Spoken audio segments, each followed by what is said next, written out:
Yet by 0326 the column was no longer A. Yet by 0326 the column was no longer a column, just a scattered spine of stalled trucks, jackknifed carriers, and men standing in the road, staring into fog like it was a wall. The consequence was immediate. That road was the artery feeding the eastern garrison, the only paved line through marsh and granite. If the column did not reach the depot by first light, the garrison ran dry, fuel, rations, radio batteries. And if the garrison ran dry, the ridgeline behind it would fold, and the evacuation corridor for 2 towns would close. What made it worse was the way the first reports sounded. Drivers swore their own radios ordered them to stop. Officers insisted the stop order came from higher command. A rear platoon claimed they saw friendly headlights moving toward them, on the wrong side of the road, then nothing but empty air. The facts refused to sit in the same room. At 3:24, before the first command room laugh had even died, the lead fuel tanker's brake lights flared in the fog. It stopped dead. The truck behind it didn't. Metal met metal with a sound like a snapped mast. And still, no gunfire, no mines, only silence turning thick. Captain Mara Keen tapped the face of her watch twice, not for time, for steadiness. "Remember," she said softly, "we're not winning. We're borrowing minutes." They were 5 kilometers ahead of the column, tucked under black pines on a slope that overlooked the road's first bend into the valley. The terrain here was cruelly simple, a ribbon of asphalt between a marsh on the left and a rock cut on the right. If traffic stopped, it couldn't flow around. If men left their vehicles, they had nowhere to go but into reeds or up stone. Sergeant Tomas Varga, whose maps were always dirt-stained and correct, slid a matchstick between his teeth and chewed without lighting it. "They'll blame weather," he said. "They always do." Private Eli Rook kept his helmet straps a touch too tight. When he was scared, he hummed a 2-note tune under his breath, something from childhood he never named. Tonight, the tune was barely there, like a pulse. Their mission had arrived on a thin strip of paper folded into 4. Delay column, no mines, minimal noise, hold 90 minutes. The signature at the bottom wasn't a name so much as a pressure, Brigadier Celine Hart, whose pencil rotated between her fingers whenever she wanted the room to fall silent. Keen had stared at that paper until the words stopped being words. No mines meant no easy choke. Minimal noise meant no ambush. 90 minutes meant everything, because the eastern garrison was already packing its radios and pulling nails from bridge planks. "How do you stop a column without stopping it?" Rook had asked earlier, voice too bright. "You don't," Varga had answered. "You make it stop itself." Their plan wasn't a plan soldiers like to hear. It had no decisive strike. It was terrain, timing, and the kind of fear that spreads faster than smoke. Step 1. Turn their own command structure into an enemy, not with fantasies, just with what war always offered, stolen call signs, fatigue, and static. They had taken a field handset 2 days ago, along with a frequency card. Varga had memorized the cadence of the opposing traffic control officer, the clipped way he said "copy," the habit of ending every instruction with "stand by." Keen recorded it on a battered pocket recorder, then spliced phrases together with a razor blade in trench light. Now the recorder sat in a waterproof bag, wired into a low-power transmitter the size of a lunch tin. It wasn't strong enough to blanket a valley. It only had to touch the lead vehicles at the bend, where rock walls bounced radio waves like whispers in a corridor. Step 2. Make the bend feel like a trap. They placed reflective road markers, real ones, stolen from a maintenance shed, at the wrong heights, the wrong intervals. In fog, the brain reads patterns before it reads truth. Misplaced markers can make a straight road feel like a narrowing throat. Step 3. Give panic an excuse. A signboard leaned against a pine, painted in hurried block letters. Bridge out, turn back. The lie was thin, but thin lies move people. Thick lies make them argue. Down valley, headlights began to flicker through trees like distant lanterns. The convoy was early. Early meant awake, and awake meant fewer mistakes, unless you gave them a reason to doubt their own orders. Keen shifted her binoculars to the road and watched the first escort vehicle, an armored car with a wide antenna mast, roll toward the bend. Its tires hissed on wet asphalt. No shouted voices, just the soft mechanical confidence of men who believed the road belonged to them. Her radio crackled once, then settled into a steady hiss. Static didn't feel like nothing tonight. It felt like breath held. 10 kilometers behind the lead vehicles, Colonel Armand Sokol stood in a converted schoolhouse under blackout curtains, a map pinned to a chalkboard. He kept his hands behind his back, and every few minutes he straightened his collar with 2 fingers, the gesture of a man who corrected reality by adjusting fabric. "Recon says clear," his operations officer reported. "Engineers walked it," Sokol said, and it sounded like an answer to any question anyone might ask. "Then we proceed. No theatrics. We arrive, we unload, we move." At 3:22, his radio operator frowned. "Colonel, I'm picking up traffic control on the convoy net." "Of course you are," Sokol said. "They're moving." The operator listened again, head tilted. "It's odd. The cadence—" Sokol straightened his collar. "Static. Everyone hears ghosts in static." Back on the ridge, Keen raised 2 fingers. Varga thumbed the transmitter switch. The pocket recorder clicked, and through the hiss of the night, a calm, borrowed voice slid into the convoy's net. "Lead elements, halt at the bend. Halt at the bend. Bridge status uncertain. Stand by." In the fog, brake lights bloomed red like sudden embers. The first driver lifted his foot, not because he saw an enemy, but because he believed his own chain of command. The bend swallowed the lead vehicle. The valley answered with a sound that wasn't gunfire, just a single heavy impact, like a door slamming shut. The impact at the bend didn't echo like an explosion. It thudded, then rang briefly, as 2 frames argued about who would keep moving. After that, the valley swallowed the sound and returned it as muffled hush, fog doing what fog does, making distance feel like a lie. From the ridge, Keen saw the lead fuel tanker angled across the road like a fallen tree. Behind it, an escort vehicle's headlights washed the fog white, turning the world into a blank sheet with bright holes punched in it. Men moved inside those holes, silhouettes with rifles, arms up, fingers pointing, mouths open without sound reaching the ridge. Rook's 2-note hum rose and caught in his throat. Did we do that?" "We gave them a reason," Varga said, matchstick chewing steady. "They did the rest." Keen opened her first question loop of the night and felt it tighten around her ribs. If a single stop order could break a column, what would happen once the stop order stopped making sense anymore? She watched for the moment disbelief turned into improvisation, because that was where fear lived. Below, a second vehicle tried to back up. Its tires found mud at the edge and slid toward the marsh. The driver overcorrected. The truck scraped the rock cut, showering sparks that died instantly in damp air. A soldier jumped down, slipped, and fell hard. He stood back up too fast, as if the ground had insulted him. No bullets, no flashes, just men falling out of alignment. Keen brought her radio closer. The borrowed voice had done its job, but now real voices collided in static. "Who ordered halt?" a lieutenant demanded. "Traffic control," someone answered. "Traffic control is behind us." "Bridge out." "Negative. Bridge is intact." "Who is speaking?" The net became a crowded room with everyone talking and no one hearing. Keen's loop closed with a bitter clarity. It wasn't the crash that mattered. It was the argument about authority. 10 kilometers behind the lead vehicles, Colonel Armand Sokol stood in a converted schoolhouse under blackout curtains, a map pinned to a chalkboard.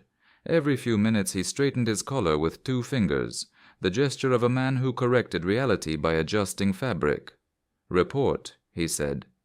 "Accident at the bend," the operator replied. "Fuel tanker blocking. They claim they were ordered to halt. Bridge status uncertain." Sokol's operations officer snorted. "Fog. Bad driving." Sokol didn't smile. "Fog doesn't use my call signs," he said. "Clear the road. Push through. 5 minutes." The reply came back ragged. "Sir, it's spreading. Rear vehicles are stopping. People are dismounting. They say they see headlights facing them. Wrong direction." For a beat the room held its breath. Then someone laughed, not because it was funny, but because laughter is a reflex when logic runs out. Sokol's irritation arrived quiet and heavy. "Headlights don't face you unless a vehicle turned around," he said. "Who turned it around?" "Unknown," the operator admitted. Sokol leaned over the map, finger tracing the ribbon of asphalt into Karsk Valley. Black Narrows. He remembered the place, the way rock walls pinched sound, the way marsh steam rose at night, a corridor that could turn a radio into a whisper in your ear. Switch nets, Sokol said. Backup frequency, only leaders transmit. Everyone else listens. It should have restored order. On the ridge, Varga's eyes flicked to the captured frequency card. He dialed the transmitter one notch. Keen watched his hands and opened a new loop. What happens when they run to the safe channel and you follow them there? The recorder clicked. The borrowed voice returned, slightly warped now. All units, new traffic plan, reverse 10 vehicles, clear space at the bend, stand by. Down below, reverse lights winked on in the fog like confused stars. Men began signaling, pushing, arguing. The column did what columns do when frightened. It bunched tighter. Keen saw a driver crane toward the wrong side headlights. Varga had conjured with a small mirror and a stray beam. The driver's shoulders rose, a rifle muzzle snapped up. One single frantic round cracked into the fog. Keen flinched. That shot wasn't part of the plan. It was worse than gunfire. It was proof that fear had found a trigger. Then came the second confirmation, harder to laugh off, when a maintenance truck, 6 vehicles back, called the command post on the new net. "Column integrity compromised," the voice said, trying to sound official and failing. "Unknown interference, personnel dismounting, requesting immediate guidance." Sokol's operations officer stopped smirking. Sokol straightened his collar. "Find the transmitter," he said. "Aerial recon is grounded," the operator offered. "Low ceiling, fog." "Then we clear it on foot." Sokol's voice cooled. "Send a sweep up both ridges. Flashlights off. Spacing tight. I want whoever is doing this alive, and I want his equipment." At the base of the ridge, the first sweep element formed a thin line in the fog, rifles held high to keep muzzles out of wet grass. They moved without flashlights, as ordered, which meant every branch that brushed a helmet sounded like a hand. A man whispered, "Did you hear that?" And another answered, "Nothing." The worst part was that both could be right. Keen could almost feel their caution from above. She knew what a good sweep looked like. Slow, disciplined, patient. The danger wasn't competence. The danger was what competence becomes when it's chasing something it can't see. Varga pulled a second transmitter from his pack, smaller, weaker, more disposable. He set it on a flat stone, clipped a fresh battery, and pointed the antenna into open air. "You're leaving it?" Rook asked. "I'm giving them a scent," Varga said. Keen hesitated for one heartbeat, then nodded. Another loop opened. Would the enemy follow the scent, or would they guess the trick? Varga thumbed a simple kitchen timer. In 2 minutes, the recorder would click and the borrowed voice would breathe again, right where Keen no longer was. They slid backward through pine needles, careful not to break branches, careful not to speak. Below, boots began to climb. On the ridge, Keen heard the new orders ripple through the net. Short, sharp, meant to force courage into tired bodies. Boots would be in her trees soon. Thermal scopes, hands on triggers, the slow closing of a ring. She tapped her watch twice. "Pack up," she said. "We move to the second bend." Rook stared at the fog-choked road below, at scattered headlights and men shouting into air that refused to carry sound. "They're coming up here." Keen's voice stayed flat. "Good, let them climb." And in the schoolhouse, Sokol gave the escalation that would feed every trap waiting deeper in Karsk Valley. "Sweep the ridges now, no matter what it costs." The sweep climbed the ridge like a tide that had learned patience. Keen's team moved ahead of it, not faster, just earlier. Varga chose routes that looked wrong to anyone who didn't know the ground. A shallow ravine where runoff cut a quiet path, a strip of shale where boots left no mark. He kept a matchstick between his teeth, chewing without lighting it, the small ritual that kept his hands steady. Behind them, the disposable transmitter clicked on schedule. "Lead elements, halt at the bend, bridge status uncertain, stand by." The voice hit the sweep's earpieces like a hand on the shoulder. Men halted mid-step. Someone whispered, "That's traffic control." And another replied, "Traffic control is not up here." They fanned out anyway, because even a false order can make disciplined people obey before they think.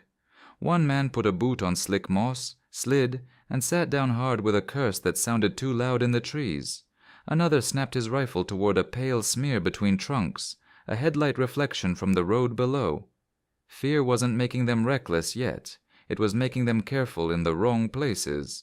2 men found the device on the stone, a lunch tin transmitter, a pocket recorder sealed in plastic. The borrowed voice played again, calm as a memo. The sweep leader yanked the cable free, then held the recorder up so his line could see it. "It's a trick," he said, and the words sounded both relieved and ashamed.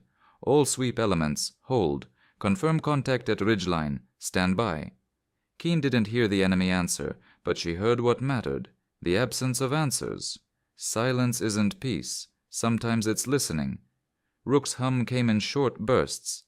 "They'll find it," he whispered. "They'll find something," Keen said, and tapped her watch twice. The seconds were no longer just seconds. They were buses moving somewhere beyond the ridge, civilians being loaded, engineers pulling charges off bridges they couldn't afford to destroy. Down on the road, the column tried to heal itself. A recovery vehicle crawled forward, winch cables snaking into fog.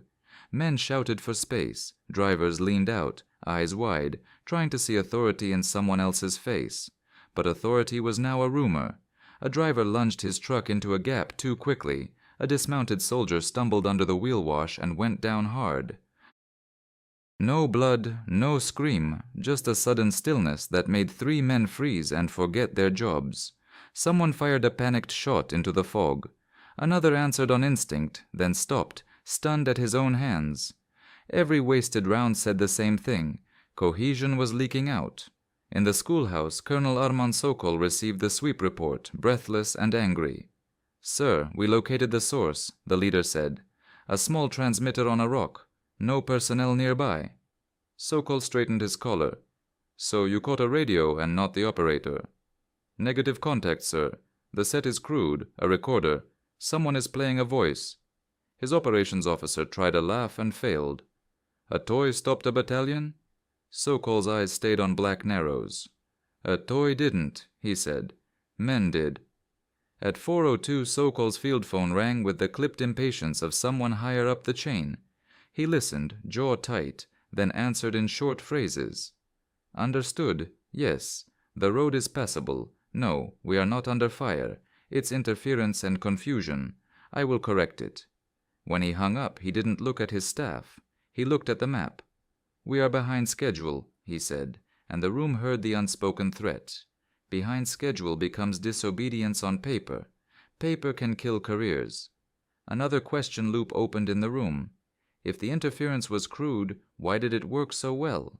The answer was ugly and simple, because tired people obey what sounds official, even when it makes no sense. "What else?" Sokol asked. "False lights," the leader admitted. "Reflections. Men swear they see vehicles approaching from the front. Some hear movement in the marsh. We can't confirm. Discipline is slipping." Sokol's voice cooled. "Bring me the recorder and the frequency card. And tell your men, no firing without a verified target. Anyone who dismounts without order is detained. Detained. In the middle of a night march. In the middle of fog." It was the first time someone in the command post named panic and treated it like an illness. Keen's team reached the second bend just before 4:10, where asphalt dipped toward a narrow causeway locals called the Stone Weir, a raised strip over marsh on old culvert pipes. Steam breathed up around it, turning headlights into smears. On the right, the rock cut rose higher. On the left, reeds and black water waited. Varga pressed his palm to the ground. "Saturated," he murmured. "A heavy truck leaves the road. It doesn't come back." Keen checked her watch. The evacuation window ended at 5 o'clock. 90 minutes had become 50. She opened the loop she didn't want. Can we still borrow time if the enemy stops being confused and starts being ruthless? Varga laid out the method in 3 steps, no more, because anything longer became fantasy. First, keep their net unstable with short bursts, never long enough to trace. Second, change the road's meaning with markers and half-true warnings so drivers brake where they shouldn't. Third, turn the Stone Weir into a decision point, push through and risk the marsh, or stop and compress. Either choice costs time. Keen nodded. "Do it." They worked fast and quiet. Varga repositioned reflective markers so they funneled vehicles toward the center line. Keen dragged the bridge-out sign closer to the causeway, then smeared mud across the lettering so it read less like an order and more like a warning half erased by weather. Rook, hands shaking, tied a thin cord low along the roadside. Nothing lethal, just enough to snag a boot, make a man stumble, start a shove, start a shout. Up valley, engines finally began to roll again. For a moment, order tried to return. Then a new voice entered the backup net. Real this time, harsh, unmistakable. "This is Colonel Sokol. Push through to the stone weir. No stopping for rumors. Leaders keep your men mounted. Sweep elements fall back and escort." "We move now." Hearing Sokol's actual voice anchored the drivers. It also tightened Keen's throat. "Anchors can be lifted." Rook looked at her. "He's coming himself." "Good," Keen said, not trusting the word. "Angry commanders make mistakes." The lead escort emerged from the fog, headlights dimmed, brakes whispering. The driver slowed as he read the half-smeared sign. BRI-EO-T, TU-B-K, a warning, not an order, not enough to stop a disciplined man. Unless discipline had already been sanded thin by static, false lights, and the feeling that the valley itself was leaning closer. Keen tapped her watch twice. Varga flicked the transmitter on for a 3-second whisper, then killed it. "Confirm bridge status. Stand by." The lead vehicle's brake lights brightened, and the stone weir waited, 1 lane wide, marsh on both sides, no space to breathe. The first tires rolled onto the causeway. The stone weir looked harmless until you tried to put an army on it. In daylight it was just a raised strip of gravel over old culvert pipes, reeds brushing its edges. In fog before dawn, it became a 1-lane throat. Headlights hit steam and turned into floating discs. Brake lights glowed like coals with no fire behind them. The lead escort rolled onto the causeway and slowed. The half-smeared sign sat off to the right, mud blurred, just ambiguous enough to invite doubt. No mines, no gunfire, just a human mind reaching for certainty and finding none. Behind the escort, the spacing collapsed. Drivers closed distance to help, the way frightened people crowd doors. Engines idled, exhaust mixed with fog until the air tasted metallic and wet.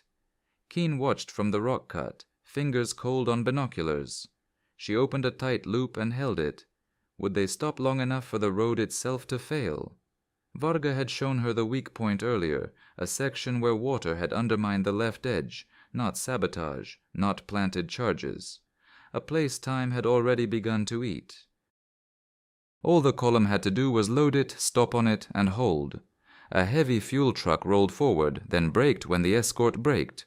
Weight settled, gravel shifted with a soft crunch. For a moment, nothing happened. Then the left edge sagged. It wasn't a blast. It was a slow surrender of wet earth. The fuel truck tilted a few degrees, just enough for the driver to feel it and freeze. Freezing is rational when you don't know whether moving makes it worse. The vehicle behind it had no such luxury. A bump became a shove. The fuel truck's left wheel slid toward reeds. The culvert lip crumbled another inch. Mud sucked at rubber with a sound like a mouth closing. Men dismounted despite orders. Someone slipped on wet gravel and went down hard. Another grabbed him and turned the grab into a shove, and the shove into an argument. Authority unraveling into elbows and shouting. Keen's loop closed. They had stopped long enough. The road was now part of the weapon. In the schoolhouse, Sokol got the report. Short, controlled, terrified. "Sir, the stone weir is failing. A fuel truck is tilting. Movement has stopped." Sokol straightened his collar with 2 fingers. "Get me to the front," he said.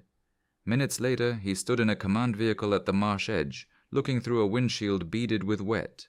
Ahead, red brake lights floated in a line that didn't move. Beyond them, black water breathed steam. "Lead elements, report," he ordered. "Sir, the weir is sinking on the left. We're trying to redistribute weight." "Stop trying," Sokol said. "Recovery vehicle forward. Winch the fuel truck to the right. Engines off. Dismount only on my signal. If you step into the marsh, you will not be pulled out." Engines died one by one. The valley became unnaturally quiet. Just cooling metal ticking, radios hissing. Silence settled like another layer of fog. Keen hated the quiet. Silence was supposed to be her advantage. Now it belonged to everyone. In silence, small sounds grow teeth. The recovery truck edged up. Cable threaded through steam and snapped tight. Men braced, boots sliding. The fuel truck groaned, deep, slow metal under stress. Then the culvert lip gave one more inch. The fuel truck lurched into a deeper tilt. Every man on the weir inhaled at once. A driver yelled, "Back," and another yelled, "Forward." And for 2 seconds nobody moved because nobody could choose which authority to obey. That was the moment fear did its work without touching them. Varga angled a small mirror from the rock cut, sending a pale moving smear across the far bank. A soldier saw it and whispered, "There," too loud in the hush. Heads turned. Nothing was there. The whisper still spread. Sokol heard it and felt humiliation burn. He straightened his collar hard. "Eyes forward," he snapped into the net. "There is no one in the marsh." As he spoke, his radio hissed, then caught a faint 3-second intrusion, a voice with the right cadence and the wrong origin. "Bridge status uncertain. Stand by." Sokol froze, not because he believed it, but because it sounded like authority wearing his uniform. The recovery cable twanged as someone eased tension too quickly. The fuel truck slid 1/2 meter. Gravel avalanched under its left wheels. The compressed line shuddered. A smaller transport near the rear tried to reverse and slid toward reeds, beginning to sink into mud. Men reached for it, then stopped, because Sokol's earlier words echoed, "You will not be pulled out." For a heartbeat, hundreds of soldiers stood still, afraid to go forward and afraid to go back. Then a command screamed into the quiet, "Push!" and the spell broke. People surged, boots slipped, hands grabbed, a rifle clattered against metal, the sound ringing too loud, like a bell in a church. Keen watched and felt something colder than victory, the price of borrowed minutes. Varga spat his matchstick. "We're done," he whispered. Keen signaled withdrawal. They slid into the trees as chaos peaked, leaving only wet impressions fog would soon erase. The withdrawal wasn't clean. As they crested a low rise, a hunt element appeared below, dark shapes moving with discipline, flashlights still off. Keen felt the distance shrink with every step. Rook's breath hitched, his 2-note hum tried to return, and came out as a silent tremor. Keen tapped her watch twice and mouthed, "Slow." Panic runs loud even when you don't speak. Varga guided them along a wet shale seam. His boot slipped once. He caught himself, but the rock bit his palm, and he wrapped the cut with tape without looking at it. They left the mirror behind in the mud, abandoned like a false memory, and when the hunt element paused to listen, the only sound was the marsh breathing. For the first time that night, Keen wondered if they'd borrowed minutes at the cost of being trapped in the valley with their own lie. Sokol listened to overlapping reports, vehicles stuck, marsh swallowing tires, officers begging for permission to abandon loads. Somewhere behind him, his command post called with higher pressure. Explanations, timelines, humiliation. He stared at the red lights floating in fog and felt a rage that needed a target. "There is an enemy," he said, voice low. "A small one, a smart one." He straightened his collar and chose obsession over sleep. "All units, the timetable is broken. The valley is sealed. Hunt teams deploy now. Find them. No one leaves Karsk Valley until I have them." By sunrise, Karsk Valley had become a room with the door locked. On the road, the column sat in pieces. Vehicles nose to tail where they could, angled into reeds where they couldn't, men standing in knots that formed and dissolved as orders changed. The fog thinned to a gray veil, but the silence stayed. Engines were rationed, radios were rationed, even voices seemed rationed, as if everyone feared the valley might be listening. Colonel Armand Sokol turned the hunt into doctrine. He straightened his collar with 2 fingers, then spoke like a man issuing a cure. "Hunt teams, 3 rules," he said over the net. "No flashlights, no firing, no hero charges. You are not chasing ghosts. You are removing a source of interference. Bring them to me." His staff tried to soften the disaster into a word. "Higher wants it framed as weather," his operations officer whispered. "Mechanical failure, driver fatigue." Sokol didn't look away from the map. "Higher wasn't on the weir," he said. "Higher didn't hear my call signs used against me." His loop was personal and lethal. If he couldn't produce a culprit, the valley would become a joke in headquarters corridors. Defeat can be explained, ridicule can't. So he sealed exits with checkpoints and patrols, ordered engineers to search for transmitters like men searching for mines that weren't there, and demanded logs of every burst of static as if paper could trap a phantom. The pressure turned inward. Drivers who heard an order were questioned. Soldiers who saw lights were pulled aside. The valley was beginning to eat its own witnesses. In the reeds, Captain Mara Keen felt the ring tighten around her team.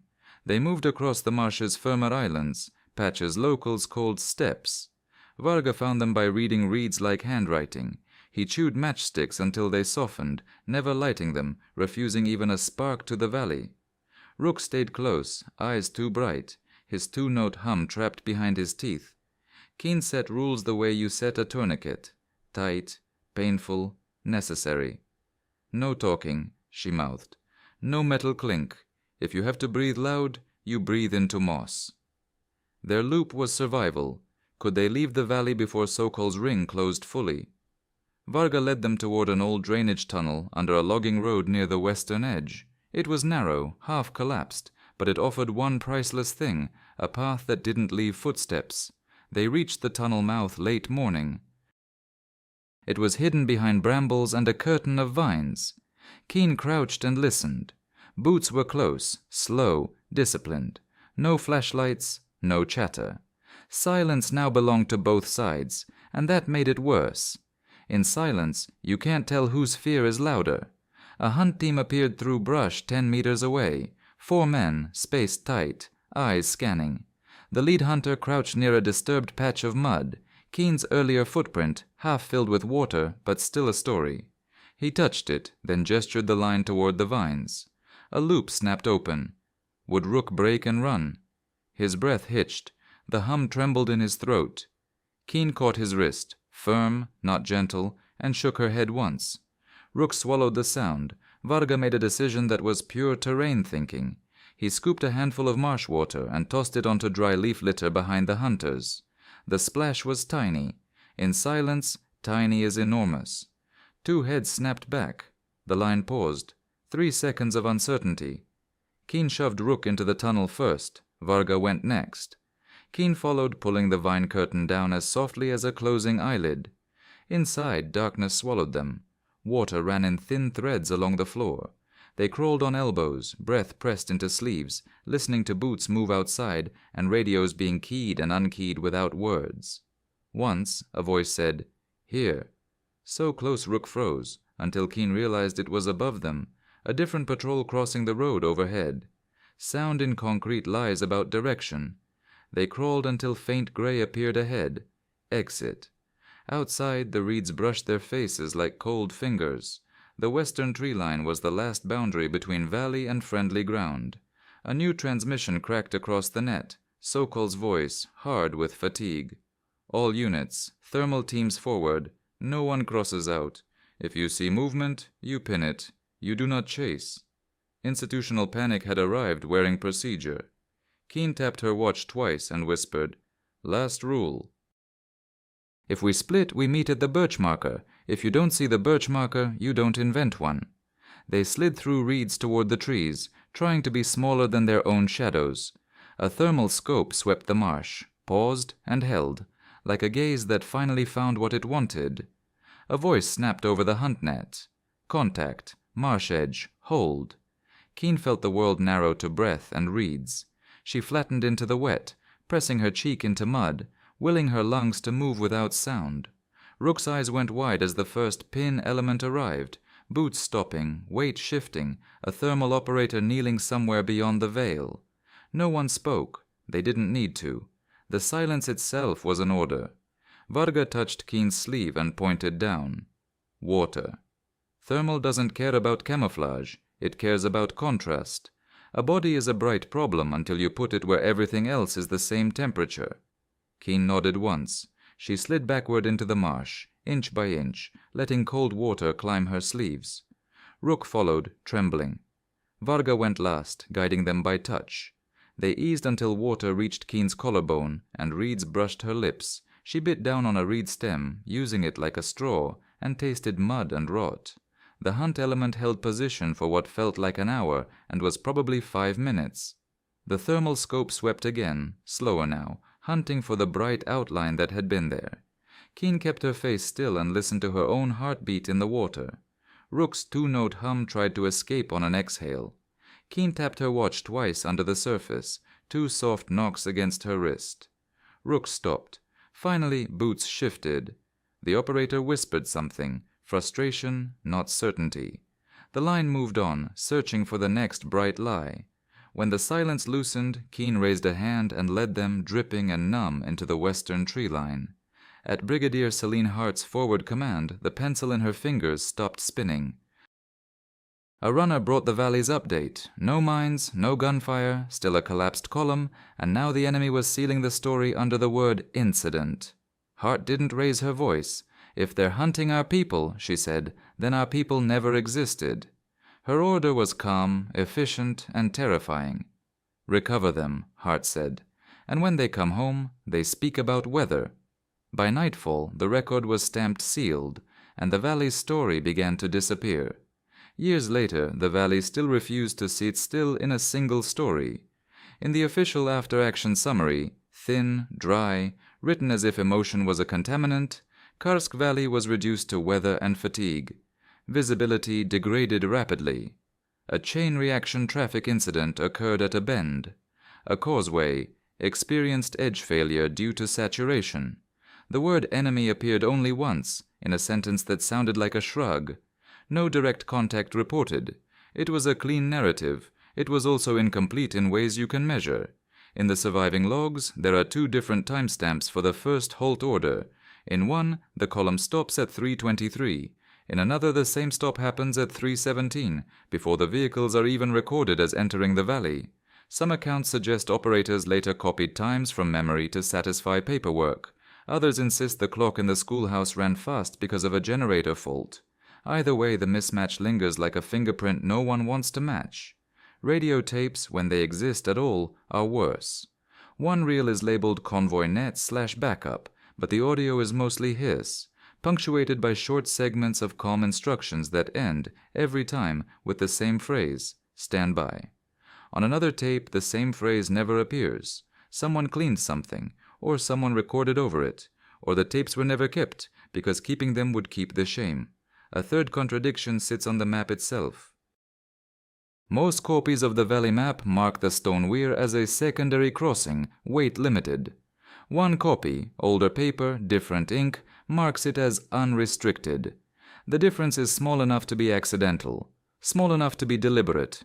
If the weir was unrestricted, then stopping there was simply bad luck. If it was weight limited, then someone should have known better.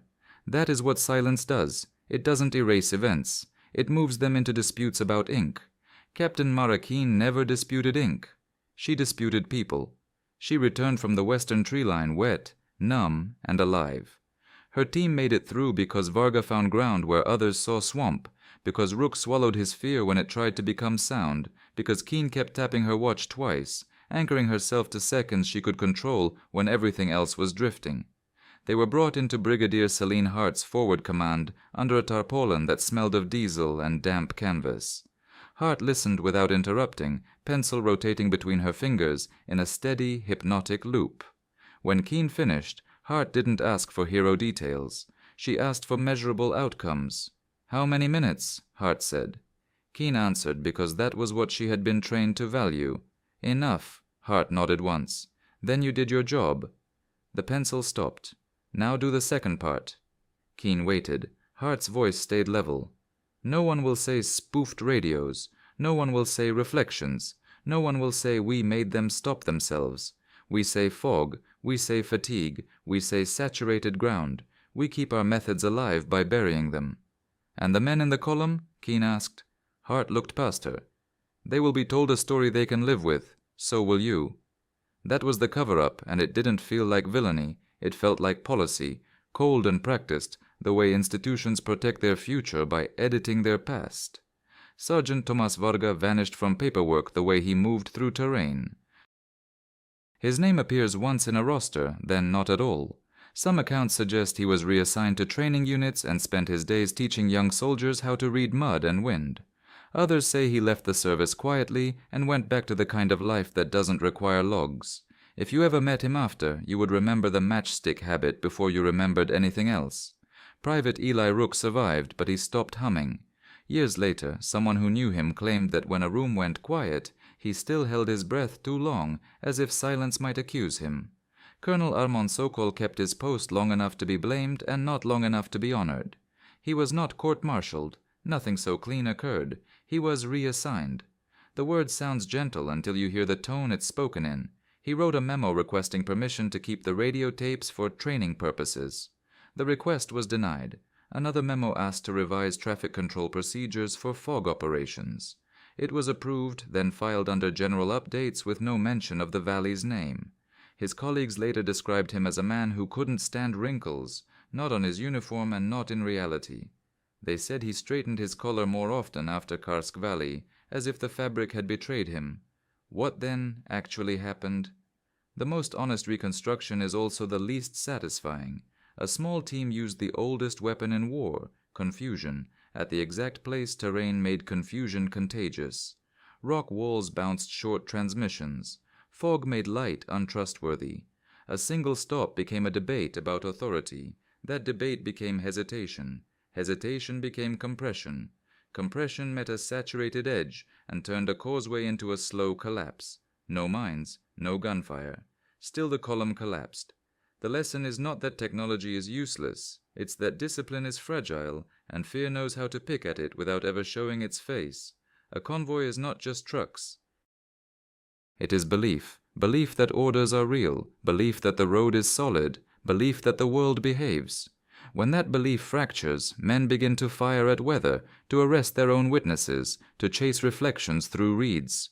Command rooms begin to argue over ink, and the valley, any valley, becomes a room with the door locked. If you ask why the story disappeared, the answer is boring and therefore true. Institutions can tolerate bravery. They can tolerate defeat. What they can't tolerate is proof that a column can be broken without an enemy you can photograph. So the paperwork was cleaned. The tapes were his. The map changed ink. People were told to speak about weather. And somewhere in the marsh, under reeds that still bend in the same wind, the road remembers the night 312 vehicles entered Karsk Valley at 3:17. No mines, no gunfire. And still the column collapsed.